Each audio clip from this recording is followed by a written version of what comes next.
and I guide those on a spiritual journey to help answer the spiritual questions that we didn't even know we had. And I'm going live on a segment that I'm calling Awaken with Blaken. It's also the name of my Instagram at Awaken with Blaken on Instagram. So I am a empowerment and transformation coach, and this is what I hope to be a weekly live call on Wednesdays, where I get to either highlight things that are kind of in my mind at the moment, or things that are coming up with clients that I feel is really important to maybe talk on a topic. So I don't really try to script this too much. I do have an outline, but a lot of these topics are going to be things that I just kind of bring up in the moment. I really want to encourage a community that's going to maybe ask questions or dig a little deeper on these things I talk about. But I really want to be able to hold space for people who are curious about these things and also want to maybe address these topics, because they're pretty common, and that's why I want to have a platform that allows us to communicate those more effectively. And today, this topic is something that's been coming up a lot with me lately, which is growth and identity. These two things kind of go together. A lot of what I would view identity being is really more or less a stack of values and beliefs that we have that kind of make up who we are. And over time, what really happens is we start shifting that identity into something else over time. And what's interesting about shifting that identity is we tend to have our identity shift into something else a lot of times before we're even ready or aware of what we are changing into. And that is essential of growth. Part of the problem with this process is that sometimes people are either afraid of that change, resistant to it, and they're not prepared to accept this new identity that they have. And they can kind of fight it, and that creates a lot of issues in moving forward into this new version of themselves. When I work with people to empower them in the transformations that they want to make, there's a lot of different things that can come up with what they want to change into. Sometimes these transitions are really big things that maybe they've been fighting for a very, very long time, or they're things that are really small that they can change right now within a few, just a day, that will accumulate into bigger changes in their life and their overall being and overall character and overall being, right? I got a little spot here. I just want to I think I got like a hole in my shirt, so that's not going to probably go away anytime soon. But so one of the things that I went through here recently to really talk on growth, I recently attended an ayahuasca ceremony. This wasn't my first one. I've talked actually about it in full length in the last live that I did. And needless to say, I learned a lot from this experience. You don't really go into an ayahuasca ceremony. You can, I guess, but you don't necessarily go in 100% getting what you think you're going to get out. You really have to kind of completely remove any kind of expectations you have, because the lessons that you learn are very unpredictable, and it's hard to anticipate exactly what's going to come up and you're going to experience. This last one I had last week was no different. In fact, it's been pretty taxing on me this week trying to unpack a lot of these things. So I'm not going to really this isn't going to be a talk about ayahuasca. This is more or less going to be kind of zoomed in on just one aspect that I think was the most prevalent in that experience. And that comes to this idea of growth. Like I said, this wasn't my first one. I'd been to a few others, but I hadn't been back in over 2 years. And one of the things that I noticed is that the two that I did before that kind of had a very similar feel to them in how I addressed and showed up with the way that the medicine treated me. There was a lot of laughter, a lot of crying, a lot of purging in ways that maybe don't seem conventional, but definitely was me releasing a lot of trauma and just a lot of tensions and things maybe that were buried deep for so long. So this time I noticed some of that came up, but it wasn't anywhere near as intense as it had been in the previous ceremonies. And I think part of that is because there was growth that I was experiencing. There was some change that had been experienced over the past years as I integrated a lot of that. And I was able to witness that growth and recognize that I have come different. And of course, because of that, there was a different type of reaction to the medicine. There was a different behavior in the way that I was able to receive these new adjustments in the way that I even perceived life and perceived death and perceived the future that I'm going through. And when I think of growth, one of the things that keeps coming up about it is sometimes it's hard to witness growth, because a lot of times the growth that you have in your life is reflected back to you in a way that's doesn't really, it's perceived as almost like you haven't done anything. Because when you're growing and you're looking at the new level that you're at, you don't really see anything as new. You see things as, what do I have left to climb up? And when you have to climb up more, it's sometimes difficult to just say, oh, look how far I've come. I have been growing and I've been consistent on this. And I've been witnessing that more and more. And a lot of clients that I've been talking to have reflected this back to me, and that they're doing the work, they're doing this thing, but they don't really feel like, they still feel like they're kind of stuck at moments. But it's not until we actually look back and actually analyze our growth do we see that we changed. And a lot of that comes into identity, which is the next cornerstone of kind of what the shift is about. I see Maria M says, hey Maria, I'm glad you're here. Thanks for jumping in. If you have any questions, leave a message, and I'd love to interact, kind of as any of this resonates with you and you want to know more and dial in on just specific things. So when it comes to identity and growth, a lot of what we're trying to do and what we're growing into is essentially moving into this new identity or shifting into this new identity. And when we are changing so many things, a lot of times our identity is changing in ways that we're influenced by so many angles, right? And so there's so many things that are influencing that change that sometimes we don't really check in with that enough. Years go by, and all of a sudden there's this intense amount of pain as we're kind of mourning this old identity that really doesn't serve us anymore. And part of the struggle is us still trying to hold on to that old version of ourselves and all those old things that for a while we thought were ours. I had a client recently who was, I think that at the beginning, when I kind of presented this to him, he was kind of struggling with this idea that, so the way that I look at it is we have a stack of beliefs and values, and those are all stacked upon to create our identity.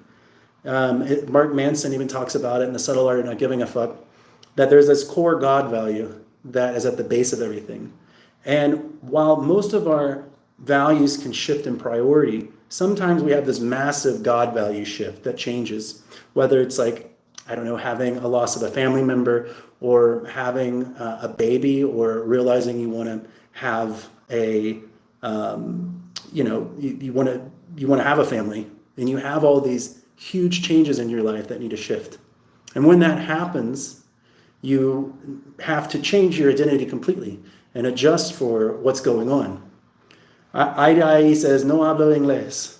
Lo siento, mi español es, necesito más práctica. Mi hablo un poquito español, but no hoy. So maybe in the future, when my Spanish gets better, I'll throw in some Spanish, but I think you're going to struggle a little bit to hear me, but this is a good time maybe to practice English. So when we're changing our identity, perhaps I want to start speaking in Spanish. That would require a huge identity shift in kind of the way I deliver myself and present myself to clients and to the internet. There would have to be a lot of changes in how I view certain things. And eventually, those shifts will be hard to ignore because you'll have to catch up to that version of yourself.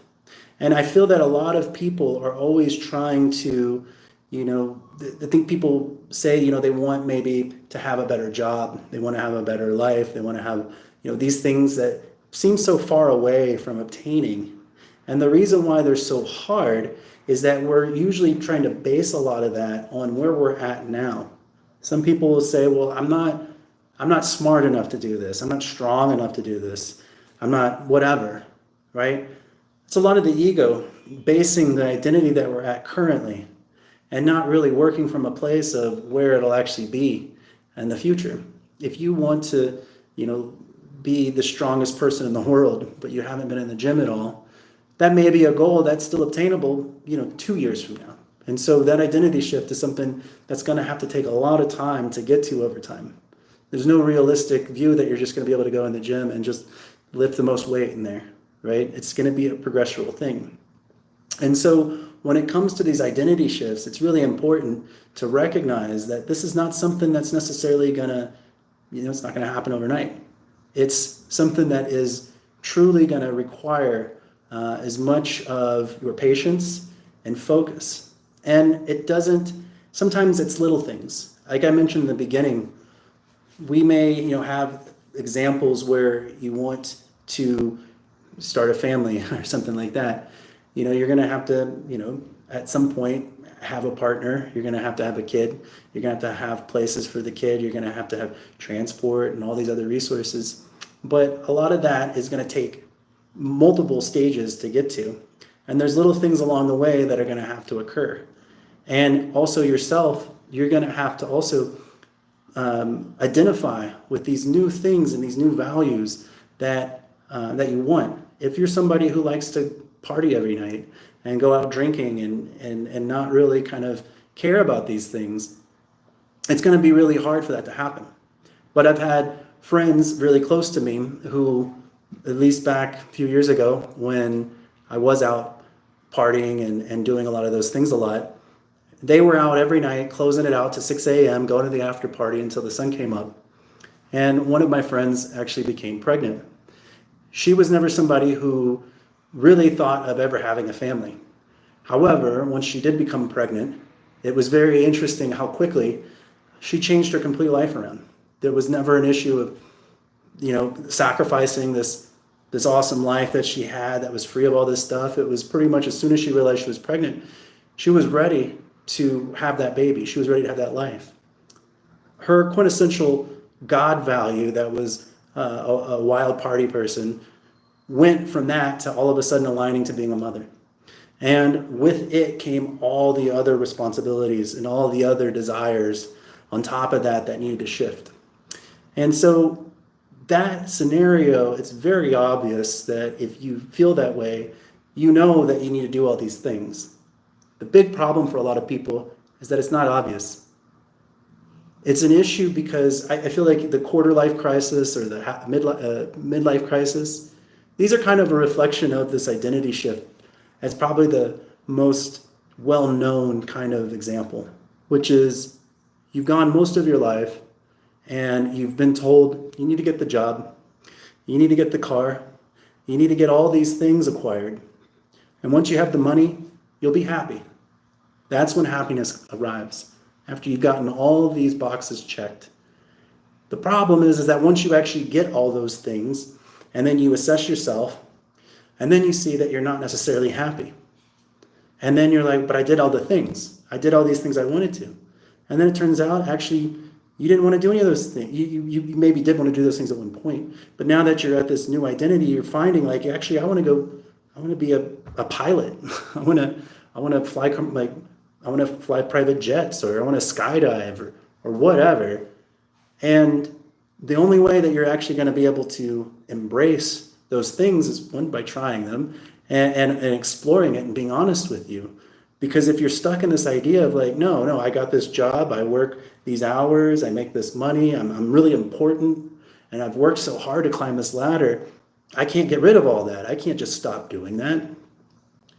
Well, you may be right in that you have obligated yourself to a lot of things, and it may be something that takes you a while to have to readjust into, right? However, the the thing with these values is that they've already changed in you. Despite whether or not you're ready to make the change, they've already started shifting because they're not who you are anymore. And that's not bad or wrong, even though maybe it feels that way.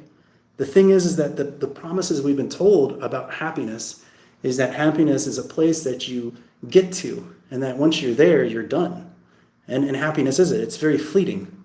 It's temporary. We can't just maintain it all the time. However, we can check in and reevaluate what is going to make us happy, what is going to be that defining thing that we can keep checking in with to find ourselves in a place where we are able to obtain happiness more regularly. And perhaps that comes from really getting to know where our new identity is falling. And the only way we can do that is by really spending time with ourselves and understanding it, identifying practices and things that are going to make us feel or make us understand more about who we are. We have to kind of relearn ourselves. As one of my clients mentioned, he thought that this idea of values and beliefs and all these things were just kind of who we are. And they kind of are. But they are also choices. They're things that we have to determine about what we want. And sometimes we have to find things that we actually don't think we like. Like, maybe I do like broccoli. And I just need to eat it a few more times before I realize I like it. And before I know it, I may actually be somebody that eats broccoli. I actually do like broccoli, but the point is, at some point I didn't. And at some point I thought I was somebody who doesn't do that. But it's important to be compassionate about these changes and be honest with yourself. And then sometimes even realize, I may be somebody that likes doing something really often, like maybe I really like mountain biking. But over a time I realized, this is kind of dangerous. And while it is kind of fun and kind of cool, I just don't like it as much as I did when I first did it. It's not something that I necessarily need to do. I don't need to sacrifice other things. I enjoy snowboarding. I still do. But I live in South America right now where there's not accessible to snowboarding without going out of my way to do it. And while it was important to me, it was something that was a big part of my identity at one point. And I really did burn off a lot of that interest and passion in it. And once I did, it satisfied an itch inside of me that at least told me that I've attempted to do it as much as I can. And now that I have, I don't really necessarily feel as depleted from missing out on that. I don't feel as much as like my identity, that value isn't as low to my God value as it had been in the past. It's, further up. I still identify as being a snowboarder, but it's not something that I need to sink all my time into. There's a lot of other things that I feel merit my time and will be a lot more beneficial to it. For instance, one of those things is my work.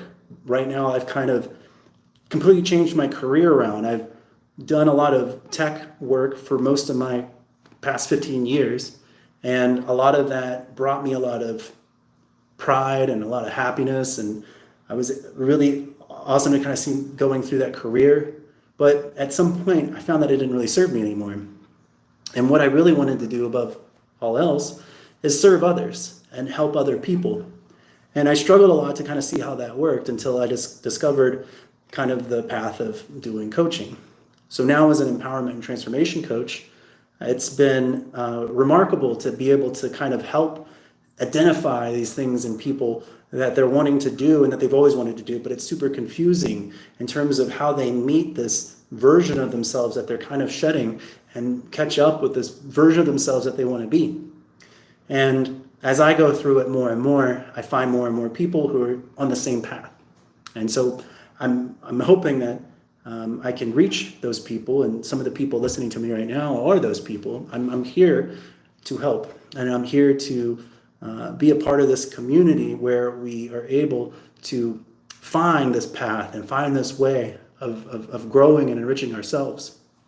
One of the books I've been reading, I've heard for a while from some other YouTubers that I really respect, is this book by, what's his name?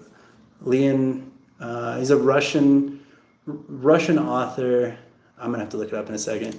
It's called Reality Transurfing, and I've really heard the kind of the name of this come up with some other YouTubers and the concept of it.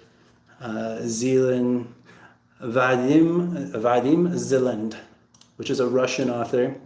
And one of his whole take on this reality transurfing is this idea kind of nested in this quantum theory, the string theory, this idea that we are an immortal spiritual being having a temporary human experience.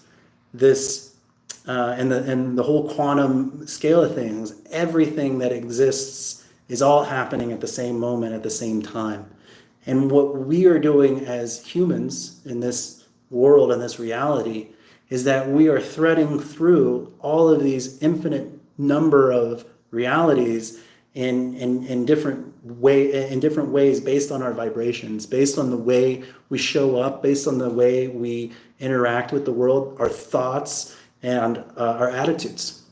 And if we have certain vibrations, negative vibrations, for instance, we are going to thread through realities where things aren't necessarily that great. And we're going to perpetuate that negativity. However, if we're able to thread through with more positivity in ways that serve us, we're going to have a positive life, a better life. Does this mean that we're going to be happy all the time? I wish it did. But again, happiness is fleeting. But so is sadness, and so are all of the other emotions. They don't stick around forever. So it's important to recognize that while we may be able to raise our own vibrations and have more optimism and more happiness, it's not a permanent thing, and that's okay. Because what we really want to have is a relationship with being able to experience these things without judgment or without having certain expectations. Sometimes you're just tired and you're just upset, and it's okay to be that way without having it crash everything down. So the reality transurfing by Zealand has been the first time I've actually taken to reading it on audiobook. It's about 36 hours, and I would say I'm only about like a couple hours in. But it's really remarkable in the way that he starts painting this picture of breaking down the kind of what is the point of our existence, and kind of ties in a lot of different philosophies and how some people acknowledge that maybe we're living multiple lives, and that sometimes people may be living a life of suffering because we're paying for some karmatic debt that we had from a previous life or a generational life, and and how can that even be fair if we're paying for something that we're not even around for. So it's really fascinating because we don't really have a way to necessarily prove that we have been lived in multiple lives. In fact, one of my other clients kind of questioned me on that because I threw that out based on this reality transurfing kind of philosophy. And he was like, how can you be sure of that? And honestly, I can't. It was a really good question that I had to think on for a minute. And when I did, what I ultimately landed at is that we really don't have anything but the now. There is no past and there is no future. We want to inspire to make the best of both. We want to have a past that we're proud of, and we want to have a future that we're happy to go into.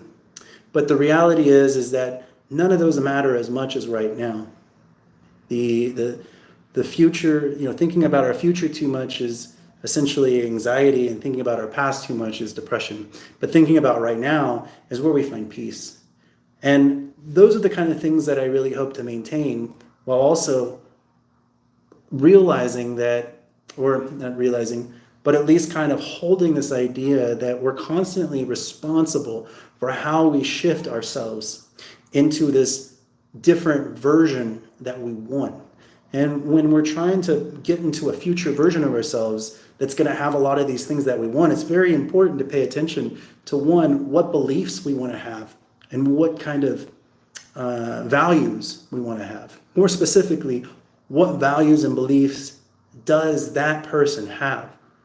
If you want to be, if you want to own a bank and be a millionaire, what is that guy doing every morning?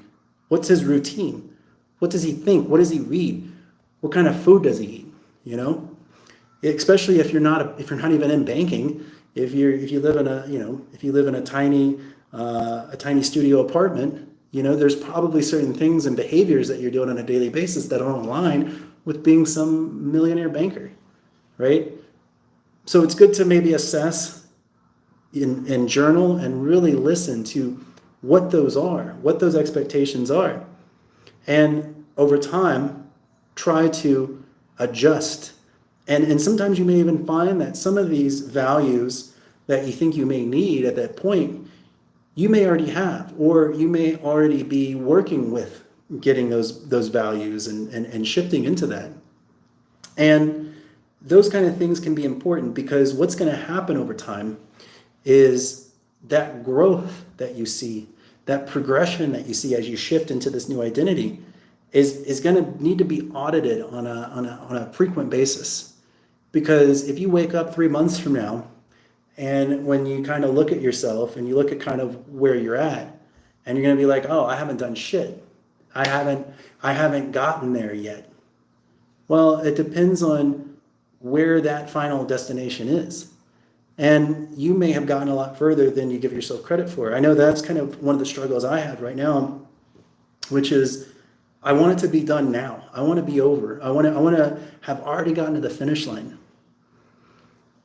But when you have a finish line that is so far away, you have to kind of have compassion for the tenacity and this big goals that you're putting in front of yourself. Because every single one of us is capable of doing incredible things. And so having big goals and big dreams is definitely one of the easiest entryways into us shifting into a better version of ourselves. But when the bigger they are, the more time that you need to pay attention, the more time that you need to realize that it's not going to happen overnight. There's going to be accumulation of things that have to transpire to get there. I like the analogy of when you climb a set of stairs, they're very small little pieces of a step that you have to step up, and they're not hard to do one step, right? And each one of those steps is okay. I mean, if you have to climb 11 floors because the elevator's out, you're going to notice those steps once you get up to a certain height. However, at any level, the first level, second level, third level, if you look over the edge, you're going to be like, wow, I'm really high up here. I don't want to fall off of here because I'm so far up. But it's not obvious, each one of those steps, how high you're getting until you're at the top. And changing things and having goals in your life is no different. You really need to assure yourself that the growth that you're experiencing is very evasive. It's something that's really going to get away from you if you let it. And so there needs to be a moment, I guess one of the big things that I talk about a lot that I really love is journaling. It's so important to find a way to really encapsulate where you're at right now. And there's the benefit to just writing and to doing these things is very important. But what's so important about putting that ink to paper is the version of you that's going to read it later.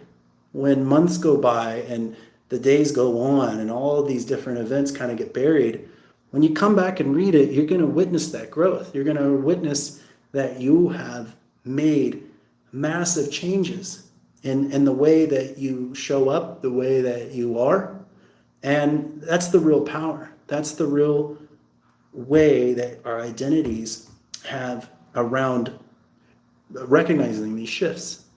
Because since we can't see them and we can't see the stack of priorities changing, we have to have some way to audit that they're happening. Because if you don't really have kind of a goal or an outline of these, at some point you're going to keep fighting yourself on these old ways, and that's what's going to cause all this tension and all this awkwardness and really get you in a place where you are unhappy with the results. You're unsatisfied. You're not getting there fast enough. You're not really accomplishing what you think that you could, or you feel like you're playing small. And I know that everybody is capable of making the version of their lives that they want, because nobody is more special than anyone else. We may all have our own unique talents and everything, but ultimately we all are the same human. We're the same immortal spiritual being having a temporary human experience. And in this human experience, we are here testing ourselves. We're here testing pushing ourselves to limits that we never thought we would, be able to challenge. And a lot of society doesn't want us to recognize that. They want us to believe in this limited belief. They want us to think the boundary is so small, and they want us to come home and eat our TV dinner and watch our TV and think about when we think about a life that we wish we could have. They want us to think that it's not possible, and that we should get rid of our silly child ideas and our dreams and our goals.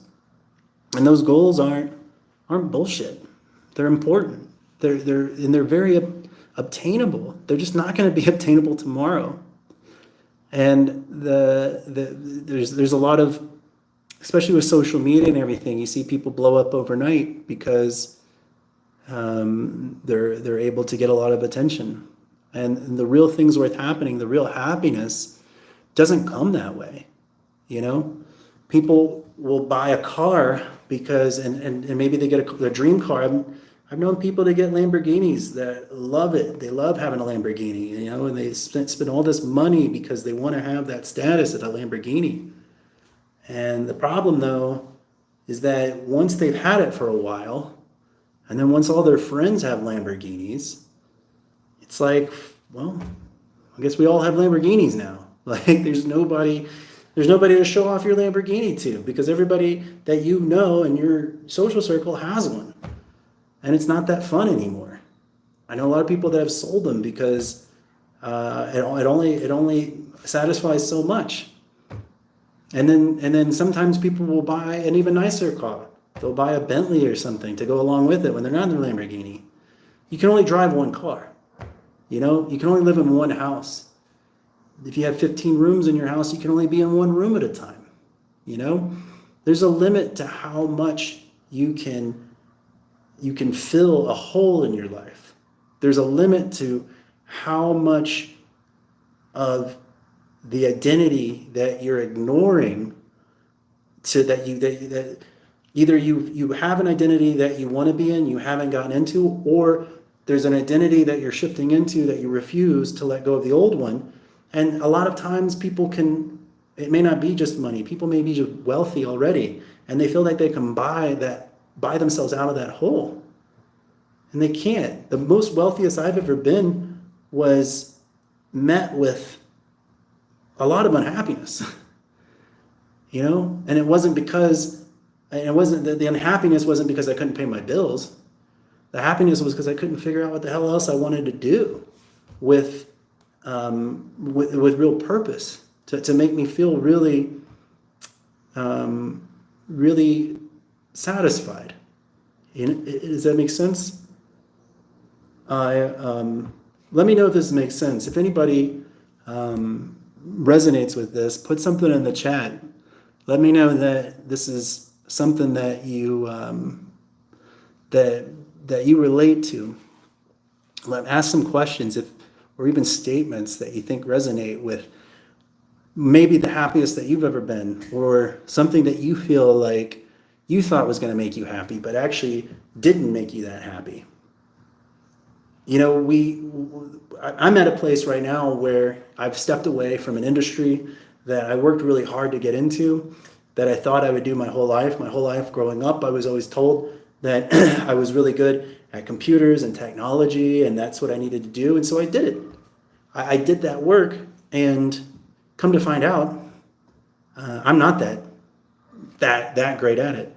I'm by no means terrible, but the amount of consistently doing that work and showing up didn't make me happy. You couldn't pay me enough to make me want to do it. And now where I'm at, I'm not really making any money, and I'm having more fun doing and showing up and doing this work every day, because I can literally talk about this all day long. I can literally show up to do this all the time, and if I never got a dime, I really do feel like I would never be short from being short of being happy, right? I may be broke, but I'm not going to not be happy while doing it, because I really like serving, and I like seeing that people relate to what's going on, and that they find a betterment in their own lives and their own story and their own adventure. I do, Teacher Gonzalez. Gracias. Gracias, señorita. I really want to embody this idea that when we talk about identity and we talk about a stack of values and we talk about this, is that they're again, like my friend said, my other client said, he realized that these aren't things that we are, and that they just are the way that we are. They're choices. We get to choose the beliefs we have. We get to choose the values we want. We get to choose the way we show up all the time.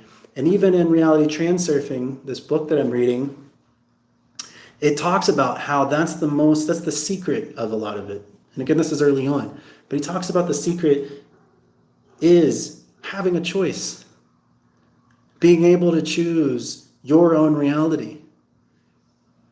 Because these things aren't just accident. We're not just accidentally having these values and beliefs. They're influenced by the people we keep close, the choices that we're making, all these other things that we've done, even consciously and subconsciously. And it's really important to pay attention to, the people that we keep in our lives, and the things we read, and the things that we watch, and the amount of phone time we use. Like, all our attention is very, very, very, very powerful. And it's powerful because it drives not only our identity, but it drives the future of where we're going to go. And like I said before, sometimes people's identity shifts sometimes we want to shift into an ideal version of ourselves, and sometimes we want to shift out of a version of ourselves that we know that doesn't serve us anymore. Perhaps we know that we have a terrible diet. Know this. We don't want to be that anymore. We want to be this healthier version of ourselves. A lot of that's programming. It may come from our caregivers and the way we were raised, and that needs to be audited, and that needs to be considered and paid special attention to. So I haven't added it yet. I just wanted to share. I do have I have a newsletter. So maybe some of you that have been on here came in through my newsletter. I send out notifications whenever I'm going to do stuff like this. I send out notifications just as like little things come up in my life that I find that are real interesting. Before I started making content on YouTube, I also did a lot of writing. And so writing is something that I'm super passionate about, not just for me, but as a modality that I teach a lot of my clients. Storytelling is very powerful no matter what you want to do, whether you want to be in business, whether you want to be the coolest grandparent at some point in your life, and you want to be able to tell awesome stories that people don't fall asleep during the middle of. You're going to need to be able to find a way to captivate these little moments in our lives that are so influential. And one of I don't have it on my list yet, but I do have I have a newsletter, and if you want to join up for my newsletter, I really recommend that you should. All the cool kids are doing it from what I understand. I'm going to put a link in the chat for it. When you join over the newsletter, it's just free. I'm going to send you a list of the best books I've read in the past decade. 21 books on there right now. This Reality Transurfing, I'm actually going to add it later. I don't have it on there right now because it's a new one I just got into. The concept I've been playing a lot with over the past several years. I think Aaron Dowdy told me about it originally on his channel, and it's really stuck with me a lot. And so now I'm just now kind of getting into that book. So I'm going to add it to my list eventually. So just add it to your mind. But there's a bunch of other books on there that are really good. If you like the idea of getting more into storytelling, which is something I cover in my week 1 of my one-on-one coaching, there's a book called Storyworthy by Matthew Dix. I think it's the 3rd on that list. Really recommend that one for anything you do, whether you're in marketing, sales, or even if you're a dentist. You would benefit from finding a way to capture all these moments in your life into ways that you can then create moments that live in the hearts of people forever. That's a quote from Matthew Dix, not mine. But also, as you go through this journey of finding your new identity to shift into, finding this new way of adopting your future self, you're going to want to explore kind of how you capture all these stories and all these moments in your life that are going to be the most influential for moving forward. And that's probably a really good resource for doing it. Also, if over time you feel that you want to talk about these kind of topics in more detail with me, I do offer a 12-week program where I do one-on-one coaching for an hour with additional homework to help you navigate through some of the deeper things that we'll get into that can become a little bit more difficult as we guide through this transformation process. The identity is a little later in the topics, but leading up to it, we'll address kind of what I call threads. Like if you think of pulling on a thread of a sweater and coming undone, thinking of like a Weezer song, if anybody knows it. But when you pull on these threads, little things come up that maybe you didn't even realize. You start learning a little bit about yourself that you didn't even know, and you start finding things that you may have forgotten or buried. And those are so important when you start trying to shed this old identity and move into the new one, because you're not going to be able to really let go of the old identity and ego until you're really ready to say, I don't want to do this anymore. When I had, and I am still really trying to navigate the idea that I don't want to be in tech anymore. I've put so many hours and so much time and so much energy into getting certificates and working on getting different kinds of accolades and stuff within that path. And I realized that those don't serve me anymore. And now I'm having to recognize I'm not a tech anymore. I'm a coach. And that realization and that new identity is hard to let go and shift into. But once you do, guess what you find? You find more happiness. You find more ability in being real and authentic with yourself and showing up every day, being able to be the true version of yourself. And this is what I'm giving all my time into. So if it sounds like something that's interesting, I have a few seats left right now. My calendar is getting kind of full, but I'm putting a second link in here. You can reach out to me, book a 30-minute free call with me. We can go in, talk about kind of what it is that you're being challenged by, and just determine whether or not what I have to offer is going to be of any use to you. Because I know that these things can be difficult and challenging. It's not impossible to do this on your own. There's all kinds of information on the internet, and I have a bunch of stuff that's coming up and will continue to come up regarding this. And you can move through this and make these shifts in your own life, but it is very helpful to have some other insight and guidance in this process. So I really hope that maybe this talk today on identity shifting has been of some value, and maybe it's gotten the mind kind of going a little bit. I'd love to get some input, even if we're not going to talk about it in the chat today. I'm always available. My Instagram is Awaken with Blaken. You feel free to reach out to me on there and give me some input. I'd love to start a dialogue on any of these topics about this spiritual awakening and this path that we're going on and that we are living together. So thanks a lot for watching. If you're watching it live, thank you very much. If you're watching the replay and you made it this far, you're an amazing human, And if you're not watching it this far, you're still an amazing human, but you didn't get the message, so sorry, you missed it. But I hope I get to see you guys next week. And again, this is my goal of doing this Awaken with Blaken every Wednesday, maybe not at 5 o'clock, but at some point. So until then, I'll see you guys later. Much love. Take care.